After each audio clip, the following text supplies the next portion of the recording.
you, and thank you for giving up your time this evening to come in. Good evening, folks, and thanks for popping by. We hope you'll leave the webinar with a lot more information than you had at the beginning right now. So looking forward to it myself. Okay, thank you guys, and I'm going to go ahead and mute your line until we're ready for you, just so we're not getting any crosstalk here. Good evening, everybody, and again, thanks for joining us tonight for the Understanding Local MOUs webinar. This is being recorded, so it will be available later on. So let's get right into it. Again, there's your panelists for tonight. Hopefully, and I like to check right now, because usually this is about the point where everybody is saying if there's an audio problem or, okay, got it. So no audio problems, always a good thing.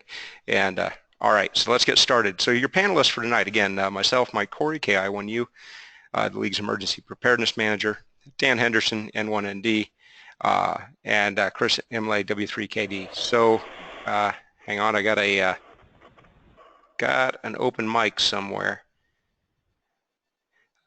Chris, I think that might be you. If you can mute your line, please. Oh, sure, will do. Sorry. That's okay. Okay. There we go.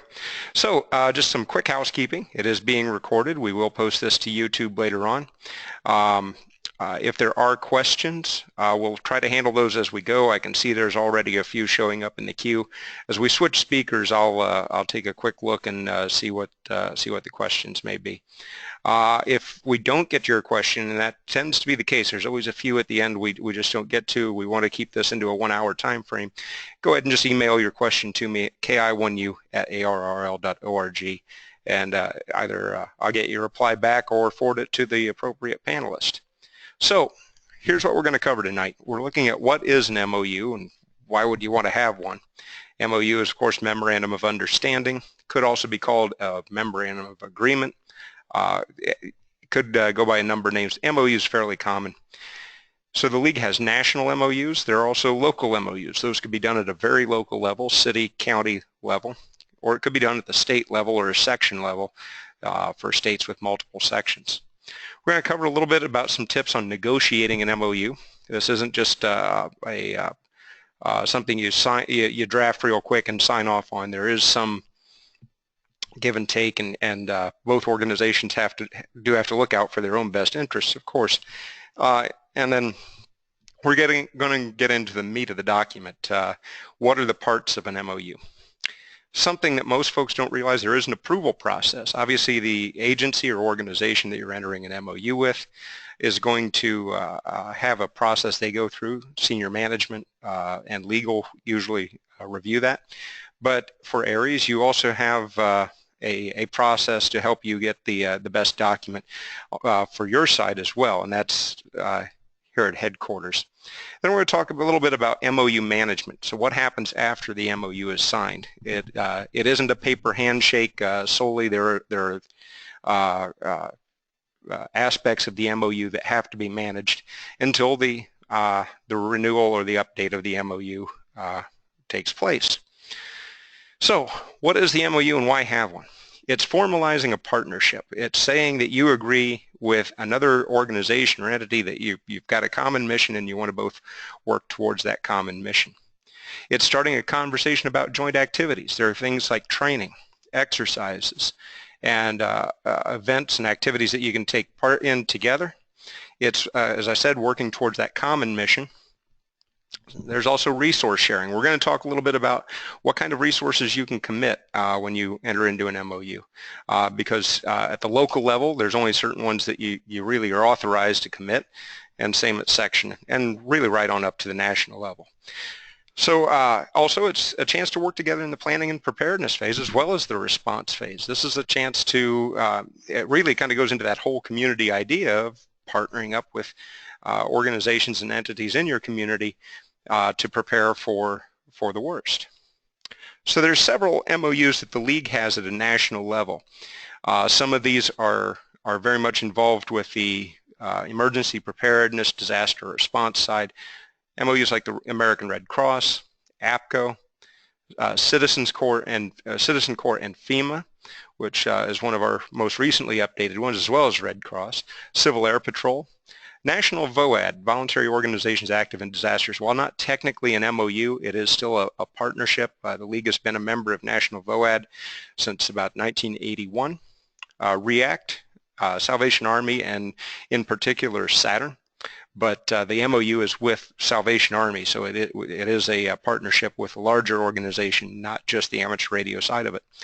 National Weather Service, in particular the Skywarn program, and Society of Broadcast Engineers Incorporated.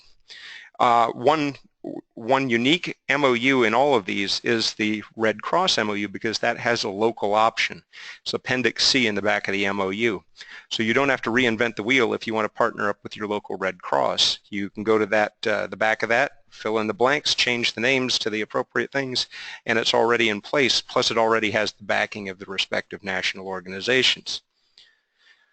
So a few tips on negotiating the MOU, and I'm going to segue over to Dan on this one, but I just want to start by saying don't forget you've got staff support at this headquarters and at the section level. So don't ever think that you're getting into an MOU and you're operating in a vacuum. You've got a lot of folks backing you up, and that's what we're here to do. We're here to help you. If you need some boilerplate language regarding the League and ARRL that should go into an MOU, shoot Steve Ewald, Field Services Supervisor, a quick email and he can get you information, and his email is there. Relationship is key. Remember, again, we're coming together for a common mission.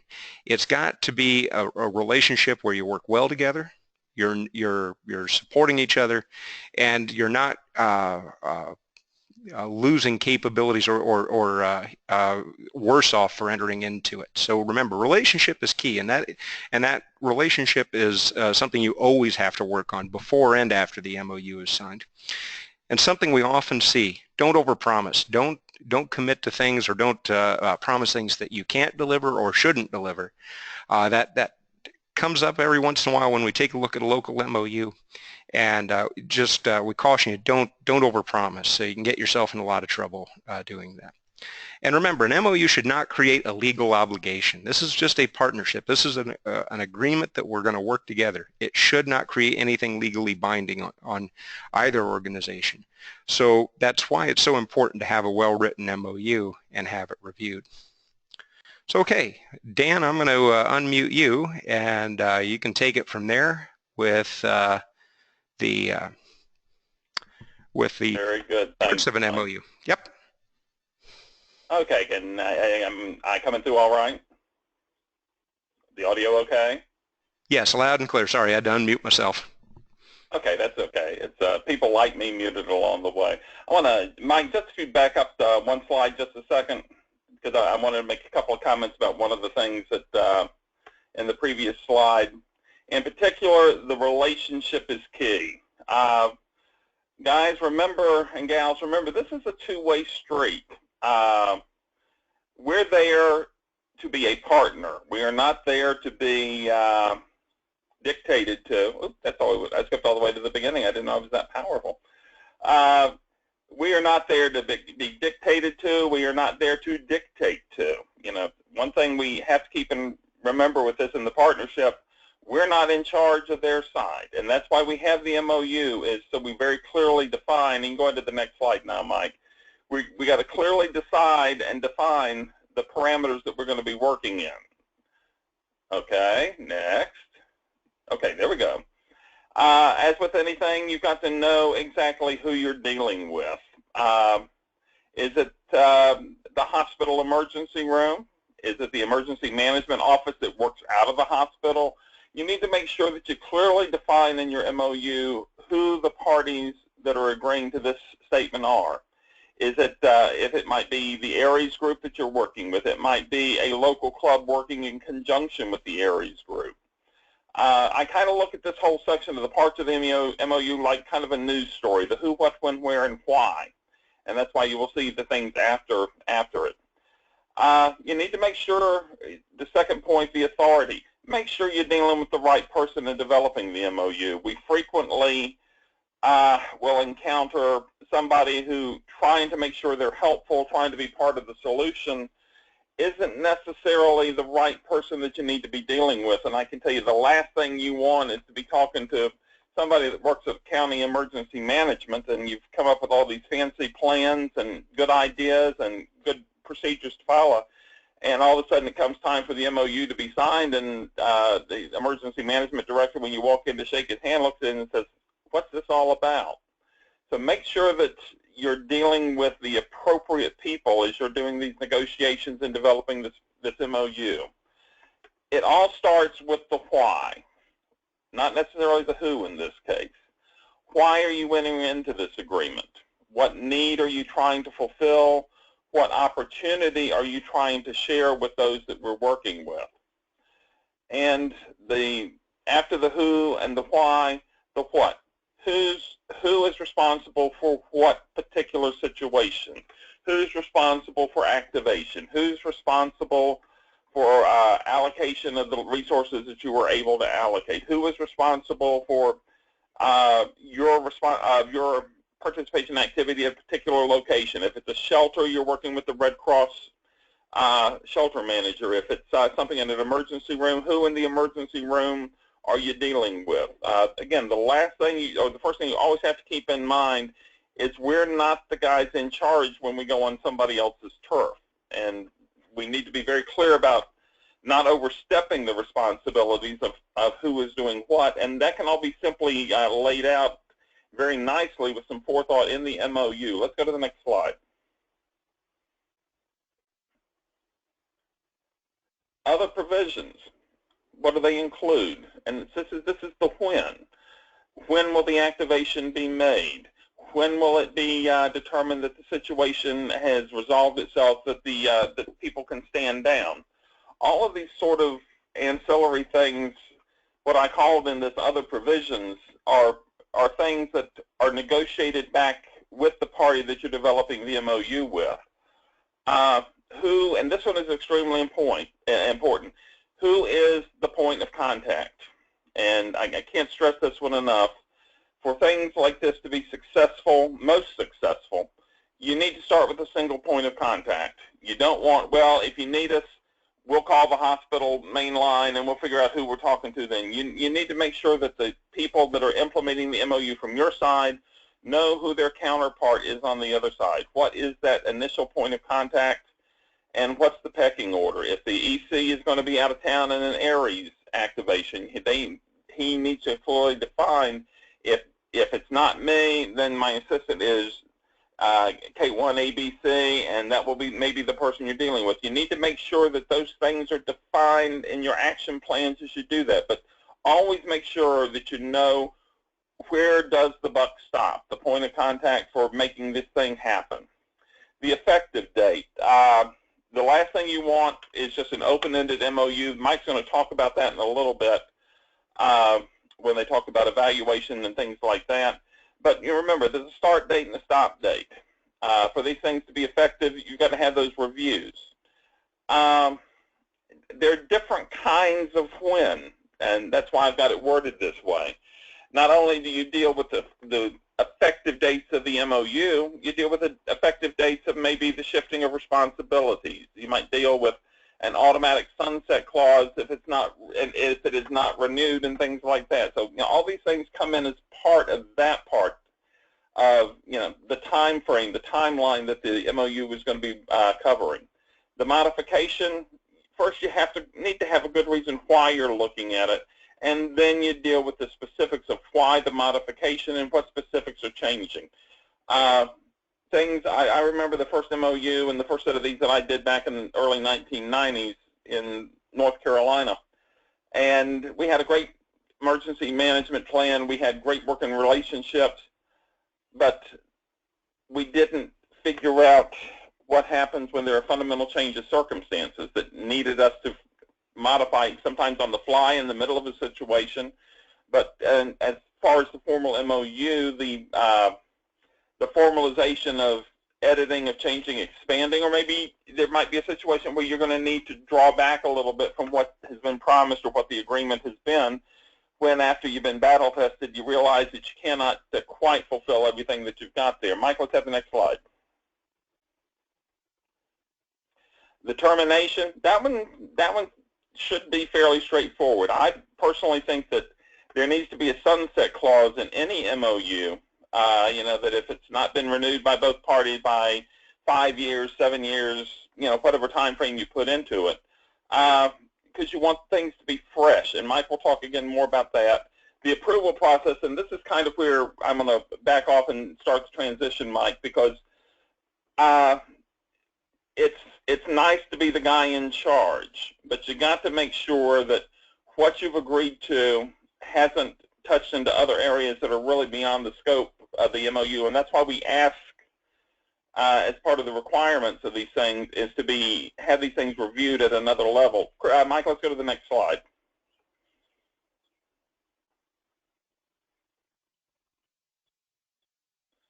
Which leads us to the review process. Mike, I'll transition it back to you and let you take it from there. Okay, thank you, Dan. And just want to, and Dan and Chris, just a little side note here. If you can go ahead and take care of muting and unmuting yourself when we switch, I found out that's what's causing it to jump back to the starting slide. So just to add a few things, because there were some great questions that came in during that last segment. One on can ARRL services be provided without an MOU? Absolutely, of course they can. In fact, most times I think that tends to be what happens. The MOU just helps you provide some guidance to what services your ARRL group will be providing and to that specific organization. Again, as Dan mentioned, there's that start and review and renew process. So this is a living document. That's the best way to look at it. There's a start date. We had a question come up during that time that the MOU is in effect. What happens if the point of contact changes? Simple modification should work just fine. Review when the expiration date hits. Be ready for that, because if you're not, you're going to have this time period where you're kind of reworking it. I mean, if it's a simple MOU, it won't take long, but more complex ones, you'll end up having this kind of downtime. And it's just worth it to anticipate the renewal and then start or the review and the renewal process. And sometimes it turns out that it's that the MOU shouldn't be renewed. There's always changes in leadership, changes in direction. So that happens from time to time, is where the MOU is just not renewed. But make sure this is part of the process, because that way you don't get into this, we've had an MOU for 25 years, nobody's ever looked at it, and half the people listed on it are silent keys. You don't want to get into that. Make sure you're constantly looking at it. It's just like if you had an emergency plan. It's the same way. It's a living document. So now we're going to talk about a little bit about the review process. The review process, and this is when you've got an agency you want to work with, you've crafted a draft MOU, they've sent it to their folks for review. Now it's your turn. Now you can send it to your folks for review, and that would be us. We're the team at headquarters will help you make sure that that you're covered. We're going to look at this from the perspective of looking out for you. We're going to look at it from 3 areas: legal, regulatory, and operational. And we're going to say a little bit at the end about signatories on who signs the MOU. There's a little change in philosophy in the way this is done, and we'll address that. So we're going to start with Chris with the legal aspects of the review process. If I can get this to advance, there we go. Chris, over to you.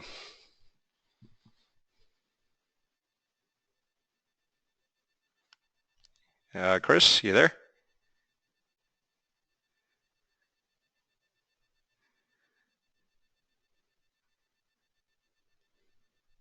Have you got him muted? No, not sure what happened there. Chris, can you hear me?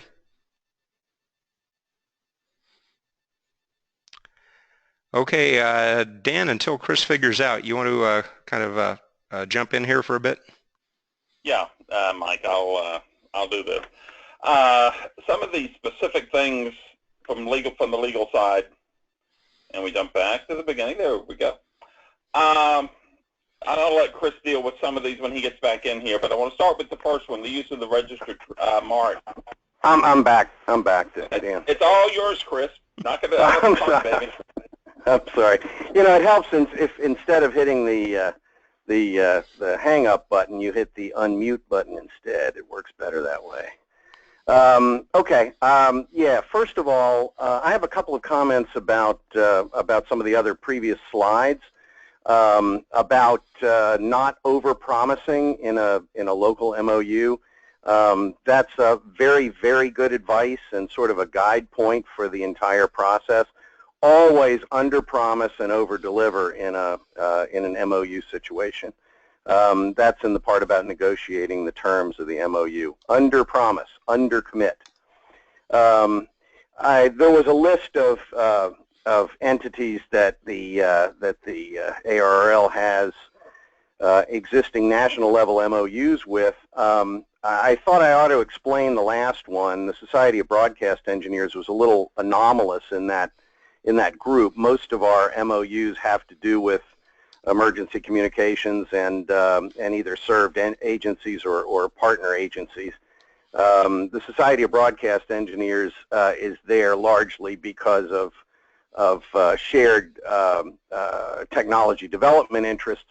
However, in recent years, the Society of Broadcast Engineers has had a concern about access by broadcast engineers and broadcasters to disaster sites and emergency communication sites for the purpose of restoring broadcast facilities. And there are, in many states now, what are referred to as first informer statutes that allow access by broadcasters to disaster sites for purposes of restoring broadcast facilities for emergency alerting and emergency information dissemination. And since access to disaster areas and credentialing and whatnot have been issues of concern for ARES members for many years, I thought I ought to just mention that there's a synergy there in and a shared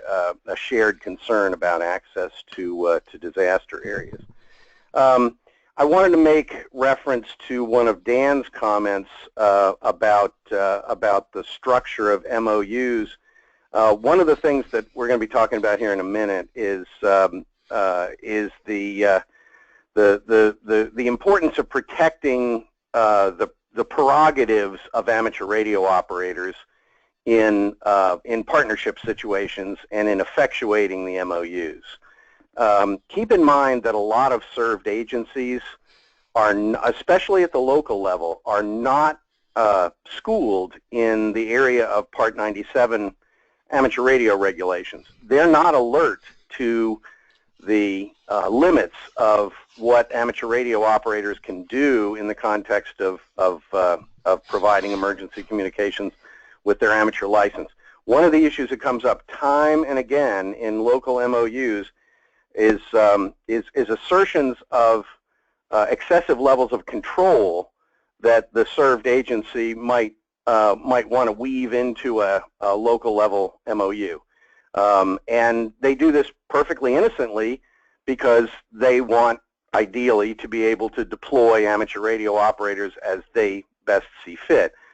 Be very careful in describing the nature of services and who calls the shots in an ARES deployment in an MOU. And the reason is you have to protect the elements of control that each amateur radio licensee has to, by statute and FCC regulations, exercise in the operation of his or her radio station. So be very sensitive to that. Elements of control, amateurs must maintain elements of control over the station operation at all times, and that cannot be delegated to a served agency. Don't let that happen. That's a major bugaboo all the time. And it comes from just the need to have a good dialogue and the relationship that Mike was talking about with your partner agency in the process here. Finally, on the issue of termination of MOUs, there is always in our national level MOU a provision that either party can terminate the MOU at any time upon written notice to the other party, with no significant amount of delay in doing so. And that's nothing more than a recognition of the independence of each of the two organizations that are partnering up, and a recognition of the fact that as things change, sometimes it's necessary to go in different directions. Always maintain your options, and nobody will take offense if there's a mutual termination at the option of either party provision in a local MOU. It's important to have that every single time. Right. So back to the issue of legal considerations. What we look at ARRL headquarters when you submit your local level MOU to us for review, we want to make sure that there's no, in the areas where we have a national level MOU, we want to make darn sure that there's no significant divergence between the national level and the local level MOU. We want to make sure that there are no commitments made that don't appear. There's nothing in the local level MOU that contravenes the terms of the national level MOU. And most of the time there isn't, but we're obligated pursuant to the terms of our national level MOU just to make sure that no local MOU goes in a completely different direction. As I heard Dan mentioning, as I buffoonishly signed back in here, there is ARRL has some registered trademarks and service marks. Among them, the diamond logo that you're looking at right now on the screen, the ARES logo, the letters, and Amateur Radio Emergency Service, the words. And we registered those marks because ARES is an extremely important, perhaps one of the most important programs that ARRL has. It's a flagship program of ARRL, and we want to make sure that it's protected from other similar and deceptively similar marks, and we want to make sure that that only authorized ARES groups can use it, so that served agencies aren't confused by something that might be a similar type program elsewhere. We look at whether or not there's anything in the local MOU that might bind the ARRL as a nonprofit corporation. This brings into the mix the law of agency. If an ARES group making use of an ARRL logo and professing to be a part of ARES makes commitments that that could be enforced against ARRL and overcommit or pledge some of the ARRL's resources, we have to make sure that there's no confusion, because if you're signing something on behalf of an ARES group, if there's no specific delineation there, the served agency might assume that the local ARES group is making a commitment on behalf of ARRL nationally, and we just need to protect against misunderstandings, I'll put it that way. The liability issues we're going to get to in a minute. Before you get to the point where you're negotiating an MOU with a served agency, you need to make sure that your own house is in order. ARES groups don't have to incorporate. They don't have to have insurance. But there are always concerns in emergency communications deployments about liability issues, about indemnification for harm that may be suffered by a participant in the course of providing emergency communications. There are environments which aren't entirely safe into which an amateur radio operator might go.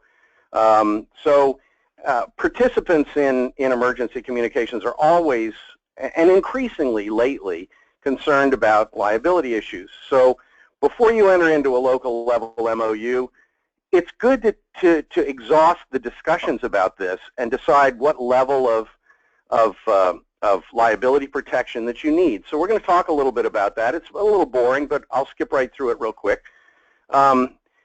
And especially the benefits that are provided by the Volunteer Protection Act for all volunteers under ARRL programs. We want to make sure in reviewing the MOU that there's no commitment of specific resources. I think that's already been discussed in a sort of a different context by Mike and Dan. But that's essentially the review process. We want to make sure that, as Mike puts it, you all are protected, and we want to make sure that ARRL is protected and that there are no misunderstandings on the part of the served agency. That's the basic criteria that we use to do that. Mike, if you want to move the slide here, we'll get on to the next one. So, issues before the MOU is signed, and actually before the MOU is negotiated. As I mentioned before, ARES is an ARRL program. We have registered marks for ARES and Amateur Radio Emergency Service. We would be grateful to you if when you create an MOU document, you use the little circle R when at the first instance of mentioning ARES or Amateur Radio Emergency Service, because you don't have to do it throughout the document, but it's important for the served agency to know that that these are not marks that they can just use randomly. They're your marks and ARRL's marks, and we want to make sure that those are protected that way. The ARRL is very happy for ARES groups to use these logos and to incorporate and to create your own organization using the marks in the names of the organizations if you want to incorporate. We're happy for you to do that. It's sometimes necessary in order to get a, or useful in order to get a 501c3 tax exempt status if you separately incorporate an ARES group. And sometimes that is something that is looked at by the served agency. We have three requests that we have if you're going to create organizational documents for your ARES group before you enter into an MOU. We would like that the organizational documents for a local ARES group acknowledge the use of registered marks with the little circle R indications. We would like that the documents acknowledge that ARES is an ARRL program and that the group agrees to abide by the rules of the ARRL field organization, which are available on the ARRL website, by the way, and that ARES rosters, membership records, and data are the property of ARRL. We think these are the sort of the basic fundamental things that make an ARES group part of our program. Next, Mike.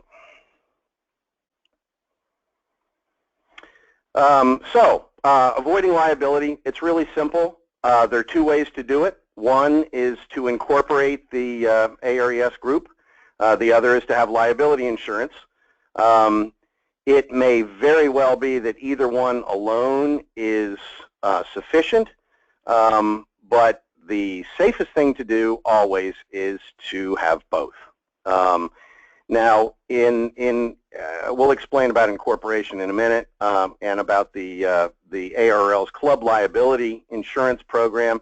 It's cheap, it's good quality insurance. You'd be well advised to take advantage of it as a benefit to the group.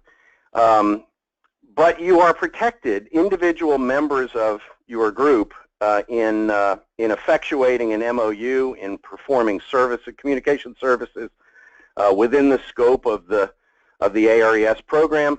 You're protected under the Volunteer Protection Act.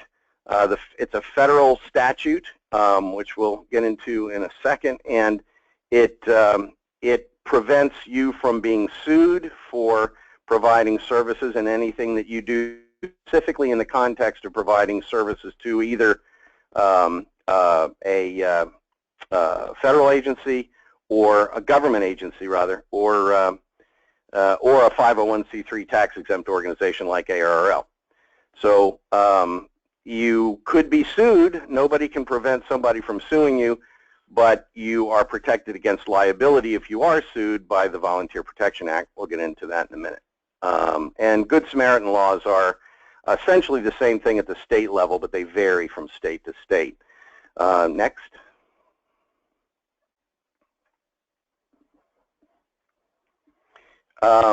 The elements of incorporation are here. I'm not going to spend a lot of time with them because I don't want to kill a lot of time doing this, but the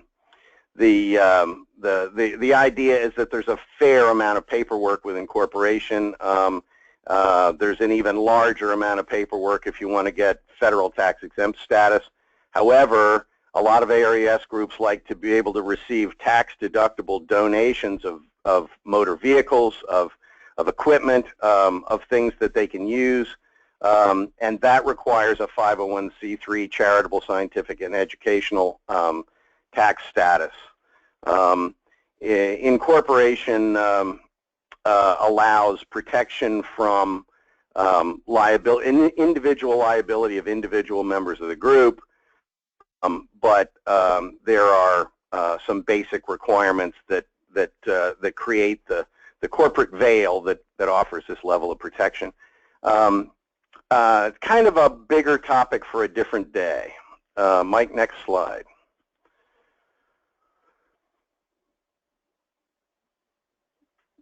The club liability insurance, it's cheap, it's easy to get. Some served agencies have insurance requirements that you'll be called upon to provide evidence of. That's an increasing requirement. It may be called for in an MOU.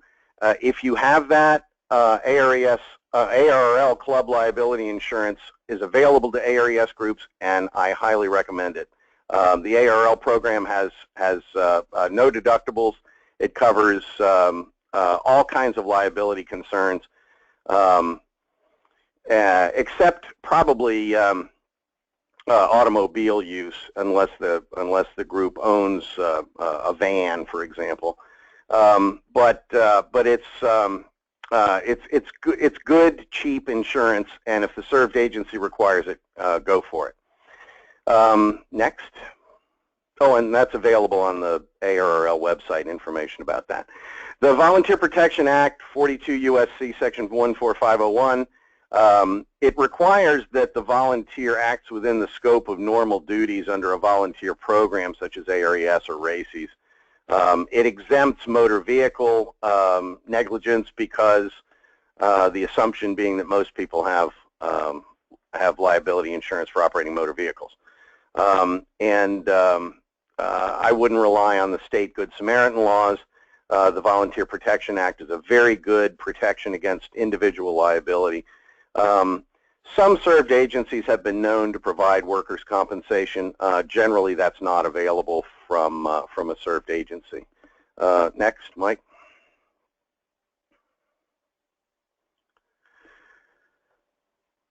And I think, Mike, this is back to you. Okay, thank you, Chris. And we had quite a few questions come in during that. Thanks for the information. Chris, while you're still on the line, the one question, if you want to give it a shot. Sure. What if the club is incorporated and ARRL is part of the club? That covers, if the club has the insurance, that covers the ARRL activities as well? Sure does. Okay, great. You're good to go. All right, thanks. And just a few of the others that we've got since the last chance to answer questions. As far as how long an MOU should be, that really depends. I mean, they can vary from 1 page to 9 pages. It just really depends on what you're trying to cover. If you have an old MOU, it hasn't been looked at in years. Do you need to renew it? Do you just need to start fresh? The best thing is take a look at it, see what you can move forward, see where you need to go from there. Information on use of logos. If you go to the League's webpage, arrl.org, and then add /logos-photos, so /LOGOS-PHOTOS, that will take you to the page on guidance on how to use logos and League logos and photos the right way. Somebody asked if it's required that local and section MOUs be reviewed by headquarters. It's not a requirement, but we obviously strongly suggest it. That gives you one extra level of protection, so it's not for our benefit, but pretty much solely for your benefit. And who to submit it to. If you've got one, go ahead and just send it to me, ki1u@arrl.org. I'll get it and we'll run it through the chain, and we'll get you some feedback. We give it a good, thorough, critical look. So, just send it to us, preferably in Word format, so it's easy to add comments and things like that. But you can email it to me, and then I'll pass it on from there. Okay, Dan, I think it's your turn with some regulatory information on the MOU. Okay, thanks, Mike. And I just want to dovetail with one thing that Chris was talking about and that Mike talked about with the logos and trademarks and things like that. Remember that ARRL is one of them. National Traffic System, NTS, is another trademark thing. So as you're using those things, be aware that that is proprietary, and you need to jump through those particular hoops for that. When it comes to the regulatory side of MOUs, first and foremost, FCC doesn't care how you're going to conduct your relationship per se with any other agency, but there are a couple of things you cannot do. You cannot waive the Part 97 rules. As an example of what I mean by this, you cannot enter into an MOU that says, okay, our Aries group will put unmanned WinLink stations at various locations, and if an emergency starts, the staff at the location turns them on, and then they can start sending WinLink email or things like that during the course of the event. That's unlicensed operation, and while it sounds like an excellent idea, it is a violation of Part 97 rules. You need to remember that Part 97 doesn't say in an emergency you can do anything you want to. The Part 97 rules are in play all the time. If there is an immediate threat to life and property, if there is no other communications available and not done on a routine basis, some things come into play there. But you got to remember that you cannot commit resources that you don't have. You also cannot commit frequencies you don't have. You can't have a situation where you say, well, we'll provide the MOU with the CERT team. We'll give all the unlicensed amateurs HTs or unlicensed persons HTs as part of this if an emergency happens, and they can go out and be reporting on the ham radio frequencies as unlicensed operators. You need to make sure that you keep in mind that Part 97 is always in play when you're doing things like that. I think it's the only thing on this slide, Mike. Go ahead. Over. And I think that one kicks back to you, Mike. All right, thanks, Dan. And just got a couple comments and questions that came in during the meantime, and it was a phrase that came up before. Dan, Chris, and I'll see who wants to take a shot at this. What would you call it as, or how would you define an approved Aries group? Chris, you want to tackle that? Let me take a shot at that. ARRL operates pursuant to guidelines that ARRL publishes. This is one of those programs that doesn't have a great deal of supervision. But what we and in fact, for years it's not been a requirement that all members of an ARRL group even be ARRL members, although obviously we encourage that. The one thing that we do require, though, is that you operate pursuant to the guidelines that are published for ARRL, and that you act at all times within the scope of those operating guidelines, and I think they're published in various different ways. I think there's an emergency communications handbook that we publish that offers some operational guidelines, and we'd ask that you comply with those. Beyond that, it's really a very loosely regulated arrangement. If you have a question about whether or not something that a served agency wants to do that diverges significantly from what you think is the normal course of the ARRL program, just give Dan or Mike a call and ask. They'll be happy to help you. Okay, thanks. Mike, let me add just one on that. A group that wants to call itself an Aries group, obviously the one thing you have to keep in mind is that tied to the national organization and the national principles and standards that we lay out, you cannot get away with calling yourself an Aries group, but you don't even know what the ARRL is. So there's got to be that absolute connection back to the mothership in this case. Okay, thanks, folks. Give me just a second. I'm catching up on a couple questions here. So one other area that I want to hit, somebody brought up about the idea of Aries being a function within the club.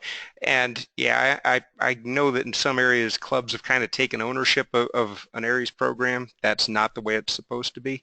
And so I'm going to add one other thing that would definitely help define what an Aries group is. They've got an EC. They have a local emergency coordinator. They've got somebody that's been put over them. But in a lot of areas, and I came from one like this in Mississippi, where the club and the Aries group were almost one and the same, just because it was a fairly small number of local amateurs that were involved in both. I think that kind of addresses that. We also kind of I realized that the operational component slide was somehow not in there, but I think we covered some of those things that we're going to look at from an MOU review process. When we're looking at operationally, what are you wanting to do? The exercises, the training, the actual activations and activities.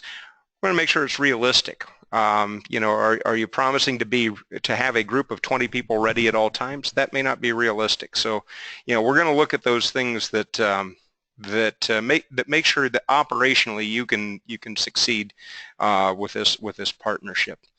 So a few words about MOU management. So now you've got the MOU, it's been drafted, and I want to add one other thing. Somebody did ask, does it go straight to headquarters for review, or does it go to the section manager and the section emergency coordinator? Your SM and your SEC should be kept in the loop when you're going through the process. Remember, they're a resource for you as well. So make sure they're in the loop. They may not know all the intricacies of the exact agency you're working with, especially if it's a large section with a lot of Aries groups that are active, but they are still a resource for you. And you know, they're going to be the ones that sign off on this eventually, so you definitely want to keep them in the loop. But you got two levels of review that you can easily get it to go through. So the thing about MOU management, it's in place. You've negotiated, you've drafted the document, you've got it reviewed at the section level, and you've got it reviewed at a national level. So now it's in force. So what do you do to manage this? First off, you got to look at committing resources.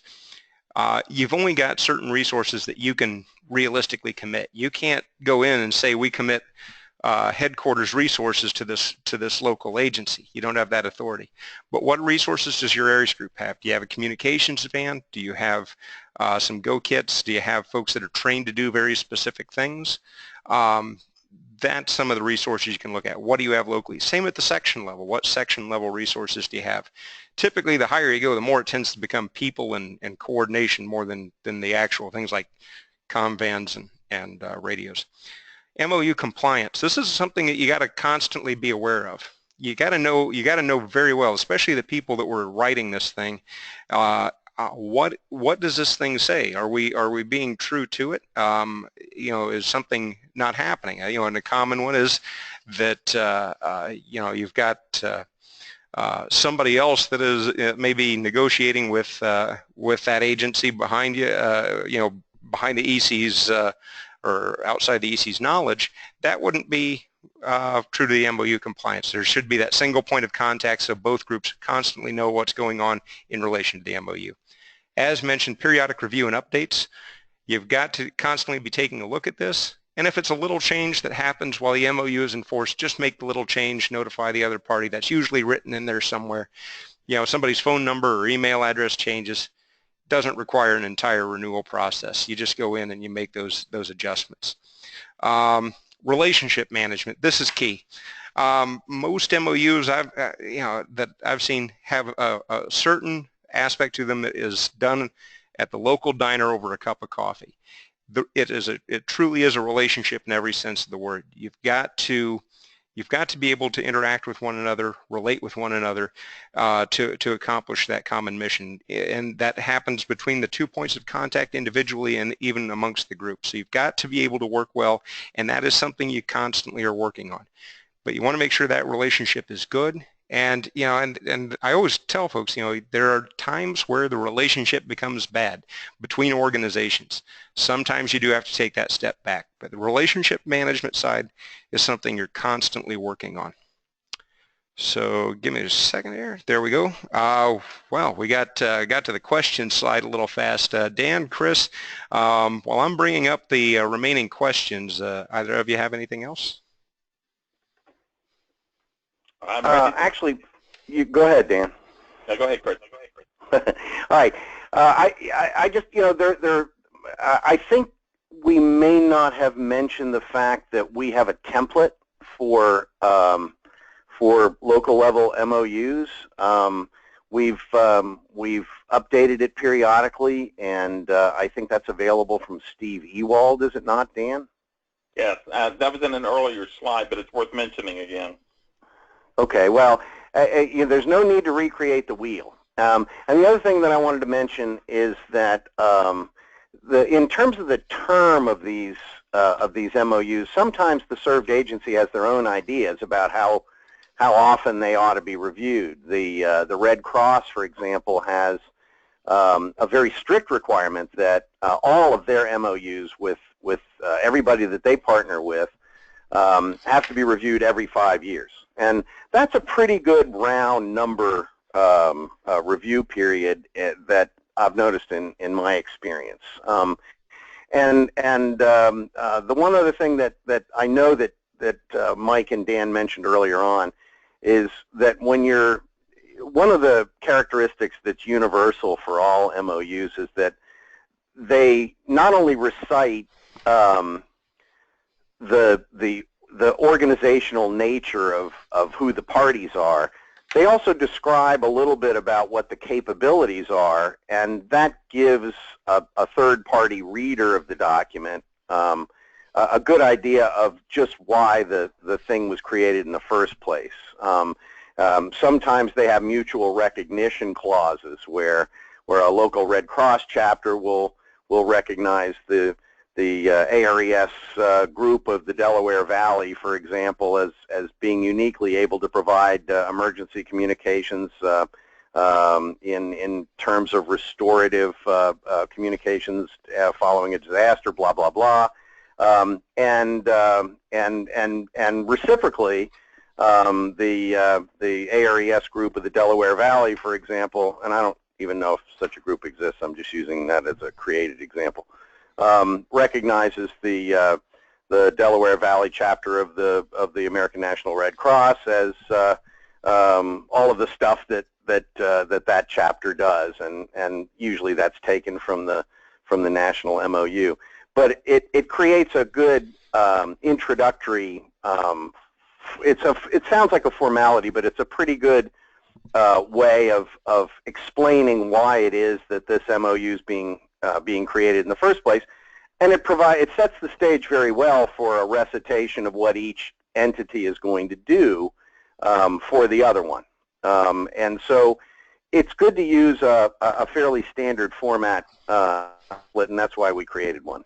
Okay, Chris, and I know Dan, you wanted to jump in, but we've got about 5 minutes left, and I've got a really good question here that I think will be helpful. Somebody brought up with the club insurance that the league offers. Does a club need to be an ARRL affiliated club?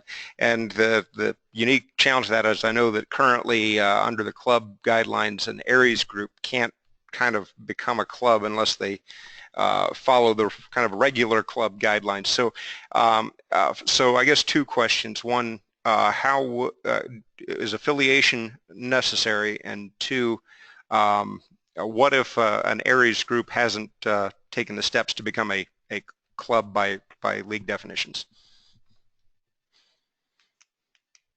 Those are good questions, and I'm not sure I know the answer to them right off the top of my head. We may have to get that answer for these folks. Dan, do you have any idea about that? I thought it was an affiliated club program, but I'm not sure. I think you do have to be an affiliated club to qualify for the insurance.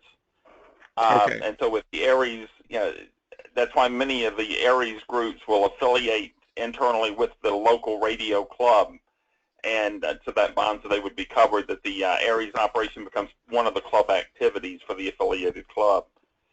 Okay. If they do incorporate separately, that they would have to go through this normal club proceeding. And remember, things like that is, you know, the club can elect who they want to lead the club, but things like the emergency coordinator for the county is still the purview of the ARRL side of the organization at the SEC and the SM.